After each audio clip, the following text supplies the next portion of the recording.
네, 추미애 법무부 장관의 수사 지휘는 부당하다. 이렇게 검사장 회의에서 결론 내렸다고 어제 대검이 공개했죠. 이에 대해 법무부가 조금 전에 입장을 내고 수사 지휘의 정당성을 다시 한번 강조했습니다. 대검찰청을 연결해서 자세한 내용 들어보겠습니다.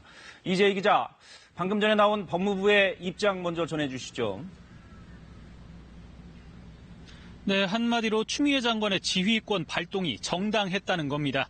검언유착 의혹 사건 수사를 둘러싸고 공정성에 대한 우려가 심각하게 제기됐고 이 때문에 추 장관이 총장의 지휘 감독을 배제하는 지휘를 내렸다는 겁니다. 법무부는 검찰총장이라도 최측근인 검사가 수사 대상인 때에는 스스로 지휘를 자제하거나 회피하는 것이 마땅하다고 설명했습니다. 하지만 윤 총장이 일방적으로 자문위원을 위촉하는 등 부적절하게 사건에 관여했다는 건데요. 이에 추 장관이 수사 공정성과 독립성을 보장하기 위해 검찰청법 8조에 따라 지휘를 내렸다고 밝혔습니다.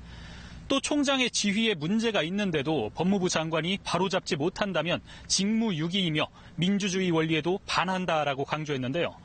추 장관 자신이 법적, 정치적 책임을 질 테니 윤 총장에겐 좌고우면하지 말고 장관의 지휘사항을 그대로 신속하게 이행하라고 촉구했습니다.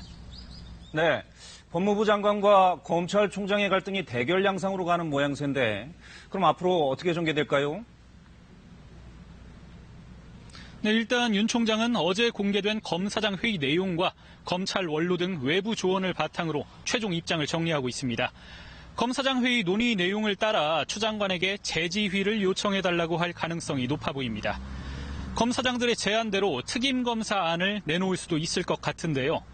다만 추 장관이 제3의 특임검사에 대해선 받아들일 수 없다라는 입장을 이미 밝혔기 때문에 윤 총장이 특임검사 도입을 건의하더라도 받아들일 가능성이 낮다라는 관측이 나옵니다.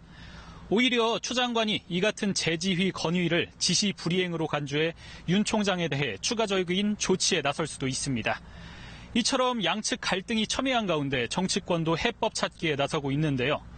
여당 일각에서는 특임검사를 수용하되 현 수사팀을 잔류시키는 방식으로 타협점을 찾아야 한다는 의견도 나옵니다. 야당에선 특임검사보다 한 발 더 나아가 특검 도입을 주장하고 있지만 여당이 분명히 선을 긋고 있어 받아들여질 가능성은 낮습니다.